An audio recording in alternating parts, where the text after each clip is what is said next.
All right. So welcome to A/B testing to determine product priority. And it's by John Suh and myself, Ashish Tripathi. First things, the objectives of this presentation are to understand A/B testing, see how A/B testing, the framework, can be leveraged for design thinking, and then how to use A/B testing to prioritize for product and getting your features out there. All right. First thing I wanted to do, John and I wanted to do was thank the sponsors for 2021 for the Product Camp Online. It's been really an awesome event since I started last year, and I wanted to, do a shout out to PDMA Minnesota. That's where I first started hearing about the activities for Product Camp, and they've been really great. And so this is also, just really nice experience to get a lot of product information. So the second thing we want to do is thank all of you all because, you voted for this presentation. So I want to thank you. And, this is actually John and I's first time doing this presentation. So this will be our first time kind of being speakers and speaking at a presentation for you guys. So you guys are getting a fresh take on all the stuff. So thank you. All right, and with that, so who are we? So my name is Ashish Tripathi. I'm a product manager. I've been a product manager for about 12 years now. I started out 5 years as a software developer, and I've been in multiple industries, aerospace, oil and gas, and I've recently just joined e-commerce and in the Home Depot, and that's where I met John. And with that, I'll pass it off to John.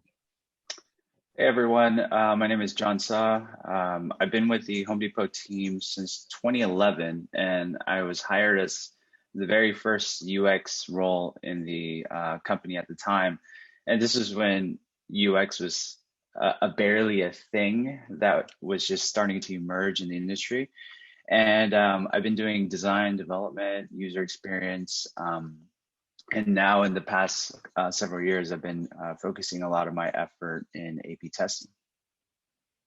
So just to kind of kick it off, I just wanted to kind of go and talk about the basics of A/B testing. I'm sure a lot of you guys are familiar with it, but the general idea of A/B testing is showing a group of select users, showing a group, half of that group with a control treatment, and then half of that group with a different treatment, whether you're trying to change a color on the page or the layout or the image, and trying to get some kind of result from that test, right?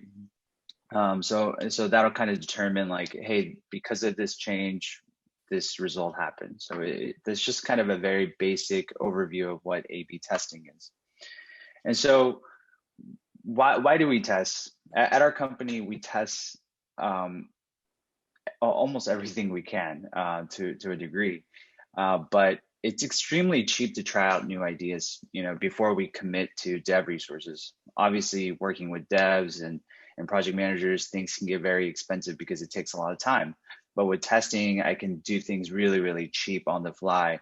And we're also testing, with real customers. I'm not just testing in a bubble like with user testing or whatever it could be, like surveying or something. I'm actually testing real world changes on the website through our testing platform to get real data around ideas and changes. And that really helps us make business decisions that way, so that we can quantify, hey, I have this idea, we tested it on the website, and it's generating X revenue because of this. So now I can go to the project managers and make a business case of why we should make this change. So just to kind of like kick it off, I want to just go over like a very simplified version of how A/B testing works in practice. So here we have a research statement saying, I did some digging, supposedly I did some digging, and I found out that there's just this huge debate about how the toilet paper roll should be placed on the holder. It's an ongoing debate inside, your home. Okay, and the problem statement. So can we once and for all settle this debate? Solution, I'm going to send out a survey to everyone we know, and to help figure out what does, the public think about which way the toilet paper should be. And then I also make a hypothesis statement. Here I said I believe that the majority of people will say that toilet paper roll flap should be on the front. So this flow, you can see that it's similar to like your junior high school way of running experiments. You do the research, you make your problem statement, etc. So I'm going to show you a QR code on the screen. Oh, Ashish, you want to show it? Yeah. So if you could just pull your phone out, just scan it. It's going to be a quick survey. I'll give you guys like 3 minutes to make your cast your votes. It's also in the chat, so it should be coming out. So yeah, there you go. So we'll do that. We'll give everybody a couple seconds, and then we're also gonna take a look at the live results here. So let's take a look. Let's see what we got.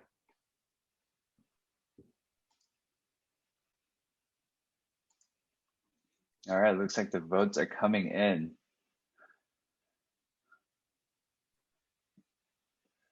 It's surprising. Let's see. Oh, okay.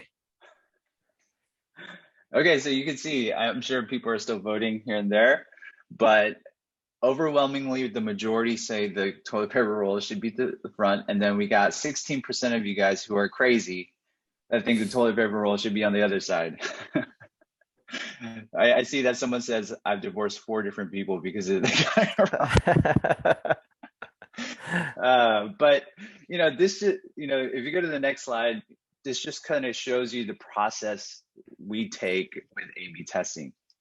You do the research of what are some problem areas that we see, and then you come up with a problem statement so that you can really clearly define what the solution should be. And then with the solution, you're coming up with creative ways to test and improve that problem. And then your hypothesis, you want to project some kind of statement saying, hey, I believe that because of this change, we're going to make this result. And at the end of testing, whether you're using Adobe Target or Optimizely, et cetera, you're going to get a whole ton of data. And our job as A/B testing, you dig into that data and analyze and figure out what KPIs are being affected. Now, after, typically tests fail at a really, really high rate, like 86% of tests fail in general. So what happens is that as you test and go through all these steps, you analyze and you get results and you're like, okay, it failed. What do you learn from that? And then that's where the reiterating comes in, and you kind of go back up to the research part and the problem, solution, hypothesis, test, analyze. And so that cycle can happen over and over. So if we were to reiterate on this toilet paper test, maybe we were just asking the wrong questions. Maybe people mount their toilet paper vertically. So that's just kind of an example of how A/B test works in a very generalized way here. So I'm going to pass it on to Ashish to talk about how A/B testing really marriages between design thinking. So in general, we utilize design thinking for our product management, and that's how I've been going for the last couple of years, and it's really changed my viewpoint on product management by utilizing design thinking. So design thinking has 5 stages, and what's great about it is that design thinking basically falls in line with the same 5 stages that John reviewed earlier. So it's a little bit not quite exactly the same, but there's a really nice synergy that comes with both of the thinkings and both of the strategies. So the same thing that we're doing, we do the research, is the same way that we empathize with our customer base. We define the problem and come up with the hypothesis. Then we come up with the ideation. And so, right here too, I wanted to point out at the ideation, we work really closely with John to really find out the feasibility of a test. So John doesn't go and create a test that would never be able to be implemented by the software development, right? So there's lots of great ideas out there and things to test, but it doesn't make sense if we're not going to be able to create them with our software. So we work closely with him, and then we also come up with ways to reiterate on those tests. So after we're done and we've had a test, we'll review each other what the results of the test were, and like things that we had they're not falling in line with what we had originally intended. And so that's kind of how that goes into. But you'll want to see like what types of problems do you want to work it with, and so design thinking and A/B testing won't necessarily work perfectly for all problems. But it does really lay itself out well for this, and this approach lays out for these three types of problems. So design thinking often talks about wicked problems, but I could never really understand what a wicked problem was. So I like this framework of problems and to better kind of explain what types of problems are good. So the unknown problem, unknown solution. So if you're if I know I want to work with basketball players, and that's my community, I really want to help them. But I don't really know what their problems is, and I don't know how to best sell it. So, that's the case there. For the second one, if basketball players are always hot in Houston, where me and John are located. So we know what the problem is. They're always hot, but we don't know what kind of solutions they are. That's another way that this is suited for both A/B testing and design thinking. But the third one here is actually kind of a standout of how A/B testing can also be worked with design thinking, which is an unknown problem but a known solution. And this is typically the case for, I think, most of the people on the call, is that you don't know why basketball players maybe aren't buying online. But you have an online solution. You already have an online solution to sell them basketball stuff.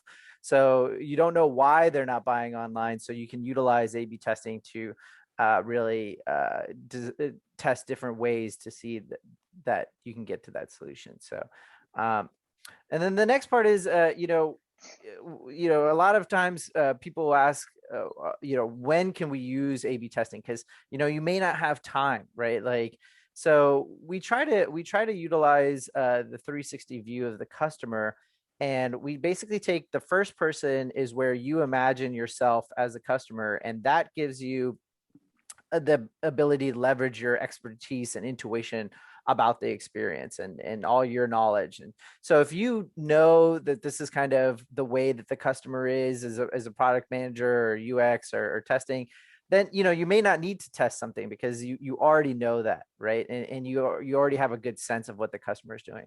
But the other side is you can do interviews, which is the second person, and that can kind of also further solidify what your hypotheses are when you're doing the first person.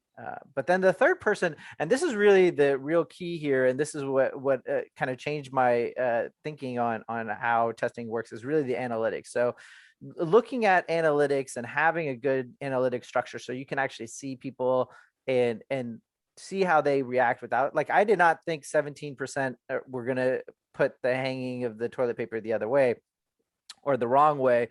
But you can see that that's my biases are associated with that, but also that you just can't tell. Sometimes until you actually put the change or the feature out into the real world, you won't know how people use it.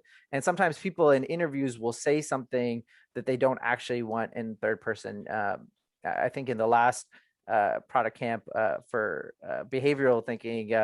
Or behavioral science and using that for product management, in interviews, like, they have like whether you wash your hands after you use the restroom.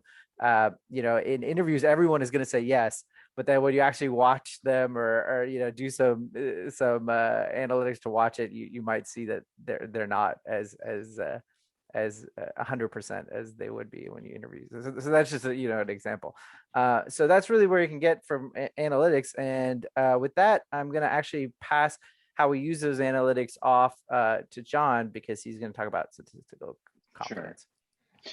Yeah, so when it comes to A/B testing, obviously there are some criterias as to, what can be A/B tested. We can't A/B test every single idea that we want. There are things that you need to take into consideration, like Ashish was saying, first of all, can we even implement that experience with our development team? Maybe the technical debt is just too much, the level of effort, or maybe the technical expertise, or it's just not possible with the current platform. Then you have to think about, what is the sample size of your audience? Do you have enough traffic to be getting a good read on those numbers? And then you also have to think about, do you have enough days to run this test? Typically, on average, we let our tests run 3+ weeks, depending on how much traffic we're getting. And also, you want to think about how much of an impact your test idea will have.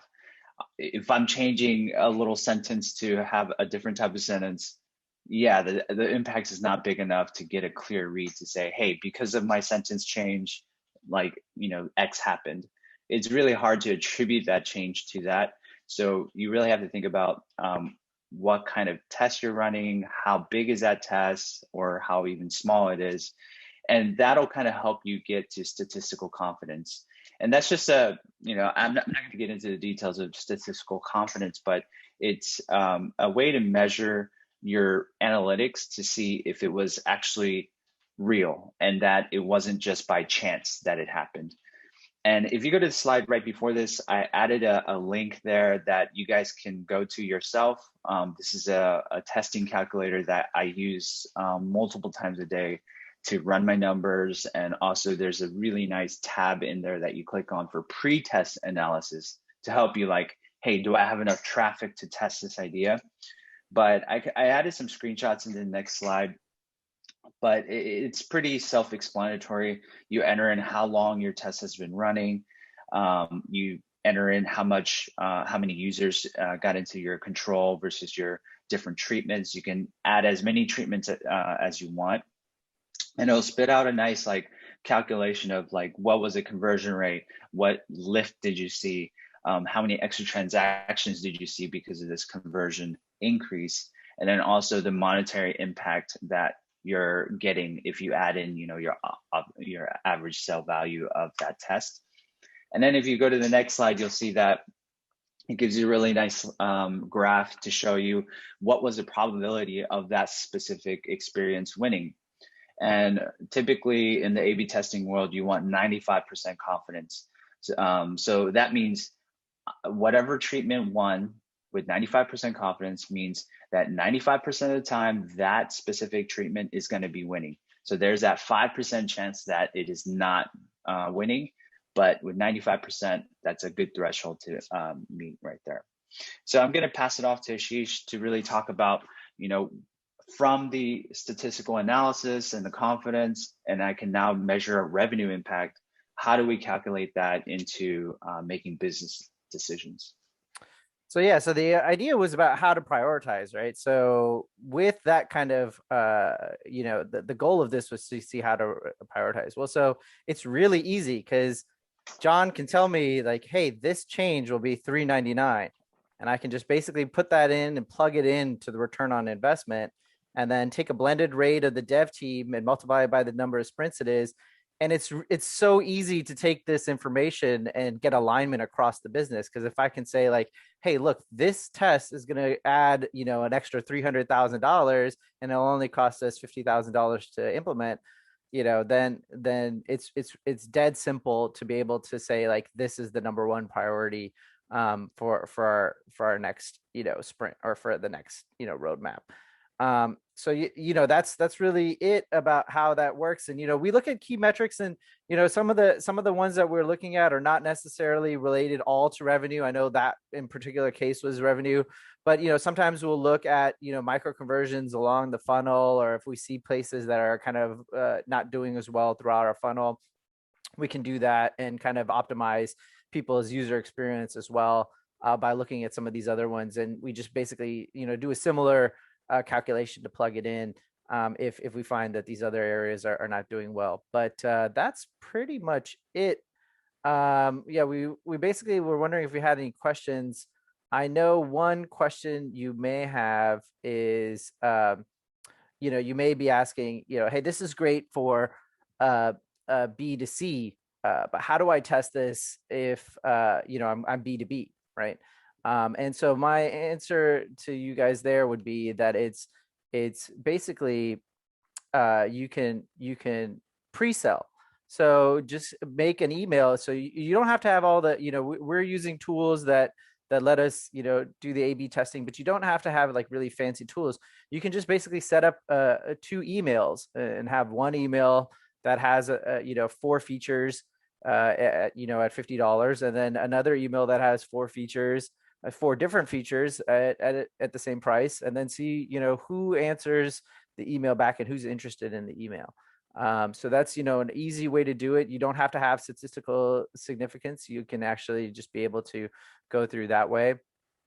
And then it's really just an easy way to be able to do that. So that that's kind of one of the questions that comes up often. You don't really need all sorts of crazy technology and all that available. You can just pre-sell A/B test with an email. So that's how you can do it.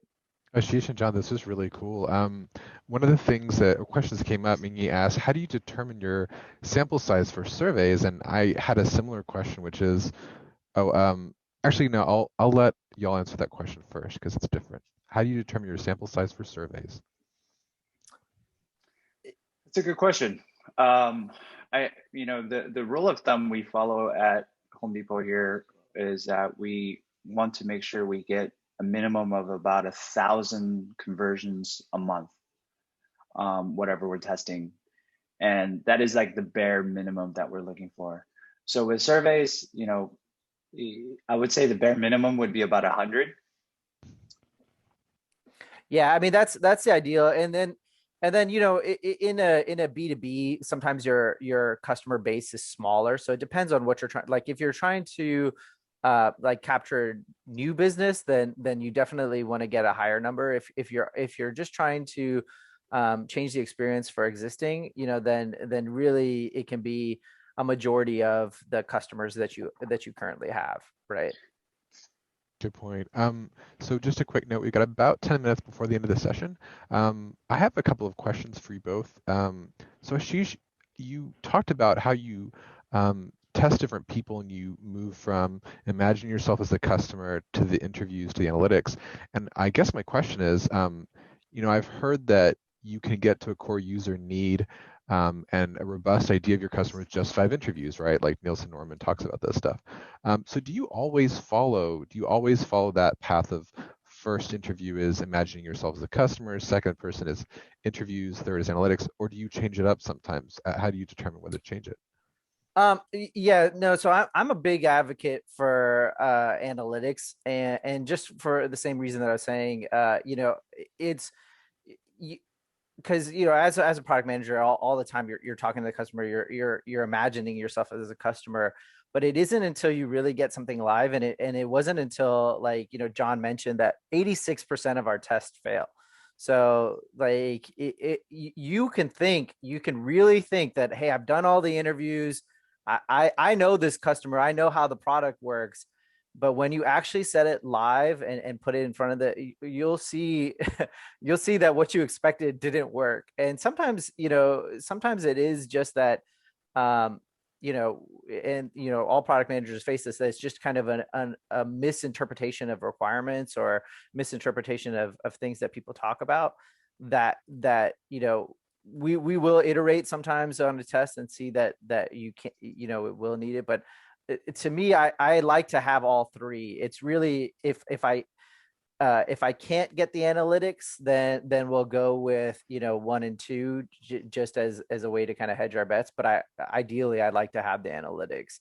And sometimes, to your point, sometimes after reviewing analytics, like, and going through just watching people, so we have a mechanism where we can watch people shop on our funnel. Sometimes we'll have insights from just watching the analytics that we didn't get via interview or via our own intuition. Great, good points. Yeah, for sure. Like you either have to get excited about what you could find out, or you get nervous, and it's better to lean into the excitement, right? Ramesh asks, what tool do you use to keep track of your A/B tests? What tools do you use? Sure. My primary one is Airtable. Why I like it is it's like Google Sheets on steroids. It's much easier to use. And I have a column for so many things, from which websites we're testing on, what part of the funnel, is it an A/B test? Is it a multivariant test? We also have a way of rating a test before we implement the test to help us prioritize. So we have different criteria, like what is the level of impact that we think will have to the audience, or how much traffic are we estimating to get? What is the level of work that would be required if this test was a winner? So these are all these different variables that we kind of rate for any test idea, and then it'll kind of help us prioritize. Because when it comes to testing, everyone and their moms have a test idea, because they all think they know a winning test. so I end up with like 1,000 different test ideas, and that helps us kind of prioritize and weed out things that are just distractions. Gotcha. That makes a lot of sense. So another question from my end is, how do you make the argument with executives about cases when you need to test with much bigger sample sizes, or you need more time to test? Like, I realize that you could probably show them a delta in statistical confidence, but what's a number that they can grasp easily, that's easy to get for, I think, most people? So like I said, like we run a minimum of our tests at 3 weeks. Sometimes, it can be up to a month or 2, maybe even 3.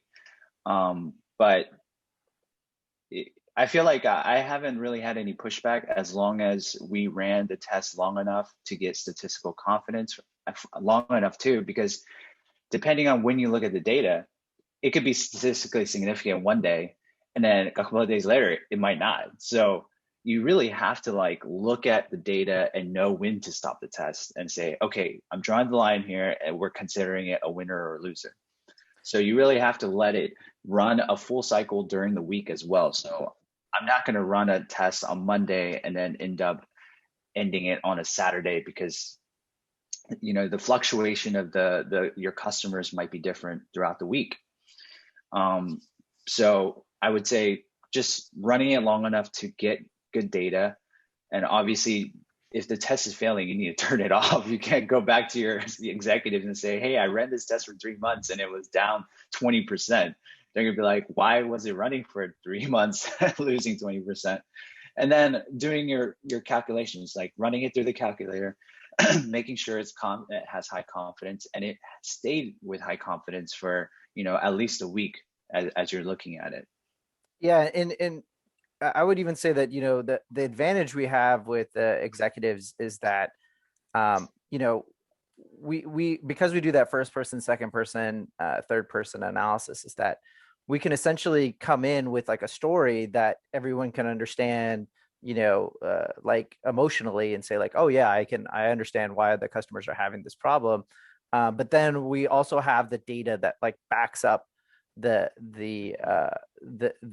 hypothesis, right? So it's like we never really have an issue with alignment. Like I never find where I'm like, oh, this is something that's really needed.